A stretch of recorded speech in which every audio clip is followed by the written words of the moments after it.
So now that we fixed this error, there still is an error left in this program, even though you now shouldn't get any error messages anymore.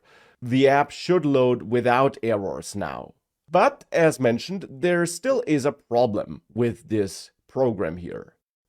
If we try to add a new task, doesn't matter what you enter. So if you enter some data here and you click create, that all works, but the task is not showing up here. So it's somehow not stored for this user. And of course, a problem like that could have multiple possible sources. Maybe the input we enter here wasn't read correctly. Maybe the task wasn't added. Maybe it was added, but to the wrong user. There are different potential sources. In situations like this, it of course makes sense to go to the place in your code where you're dealing with that task that just failed. So in this case, we could go to the new task component where we render this form. And we could then try to analyze the code here to see whether the entered data is extracted correctly and if it's sent to the service correctly. And that is definitely something you might want to do. But you can actually also try a different approach. You can open your browser developer tools, and here I'm using Chrome, and that's then how those tools look like. And you should have a Sources tab here. And this Sources tab allows you to analyze your Angular code, your TypeScript code, at runtime, and you can place breakpoints here, and you can do that even though it's technically not your TypeScript code that's running in the browser here. As you learned earlier in the course, the Angular code you write wouldn't work like that in the browser. Therefore, it's compiled by the Angular CLI behind the scenes, and it's actually that compiled code that runs in the browser.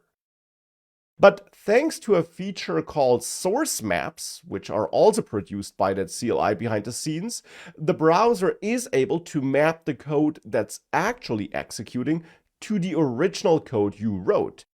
And here in the Sources tab, you should then be able to see that code you wrote. You should, for example, be able to dive into the SRC folder, into the app folder, and then the tasks folder, and explore the different task component code files in the TypeScript version, so in the version you wrote them. And what you can then do, for example, is you can go to your code, and then here in onSubmit, you can place a breakpoint by clicking here on the line number.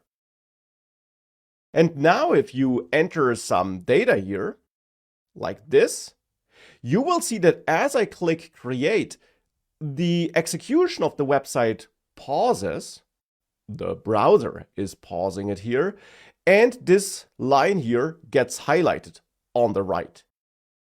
And you can now also hover over things there to see the actual values you're currently working with.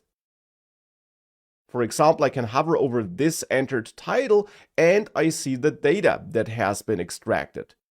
And that is a good first check because that tells me that the data was extracted successfully.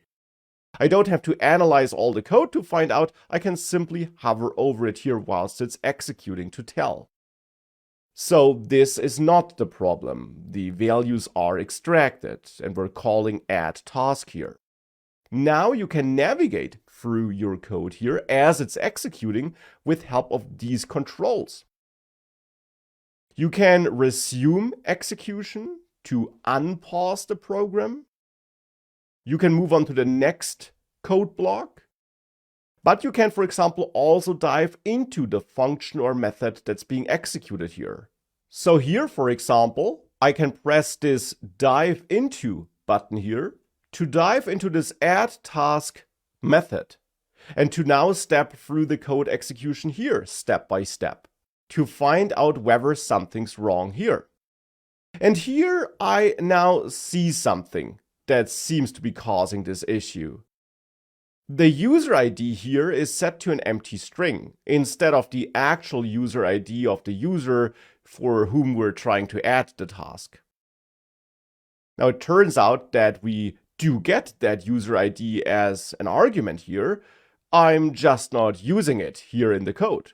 That's one of the changes I made to the starting project in order to simulate this problem. So it looks like that's the problem. Back in our code, we can now go to that place and update the code and use the user ID again, so that we do assign the newly added task to the right user again. We can then test our change again. Now, first of all, I want to remove my breakpoint. So in that new task component file, I'll click on that breakpoint again to remove it so that I don't pause execution again. And then if I try to add a new task here again, like this, now it's added to the right user again. I can see it here, and that's working the way it should. And that's how you can debug logical errors like the one we had here before with help of source maps and the built-in browser developer tools by placing breakpoints and by step walking through your code. Now with that, we're almost done for this section, but there's one last very useful tool you should know as an Angular developer. And that would be the Angular DevTools, the Angular developer tools. Now you can learn more about them in the official documentation, but here I'm interested in installing them, because the Angular DevTools are an extension, a browser extension, you can, for example, install in Chrome.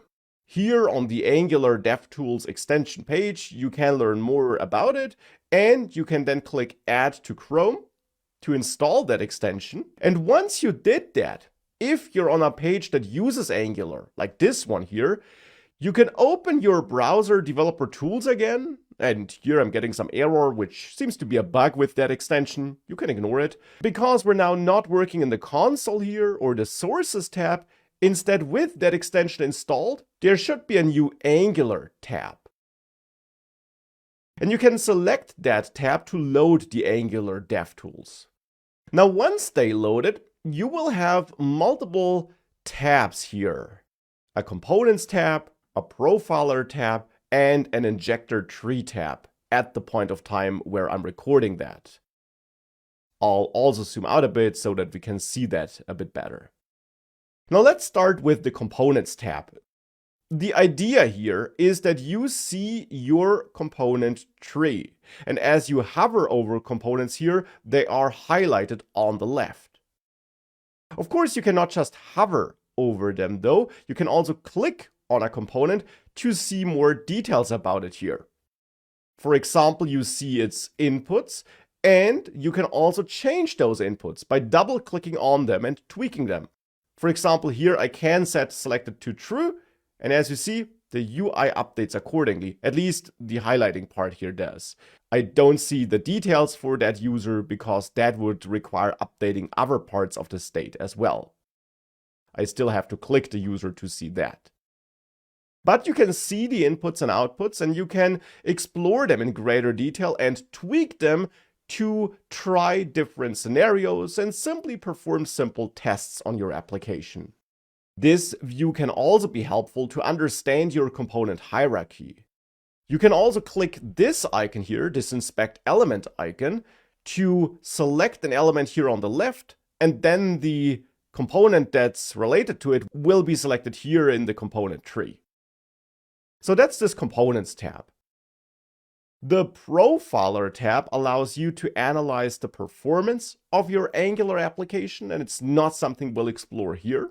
You can basically start recordings, then perform tasks and stop recordings to see how often the page was updated and which components performed how much work and what they did. So that can be useful for analyzing performance bottlenecks in your application, but it's not a problem we have to deal with just yet. And the injector tree can be helpful for understanding dependency injection in your Angular application. It's also a more advanced topic which we don't need to explore right now, because right now it's this components tree that's probably most useful. But as mentioned, you also might want to explore the official documentation to learn all about the Angular DevTools and what you can do with them, and in which situation which feature of that extension might come in handy.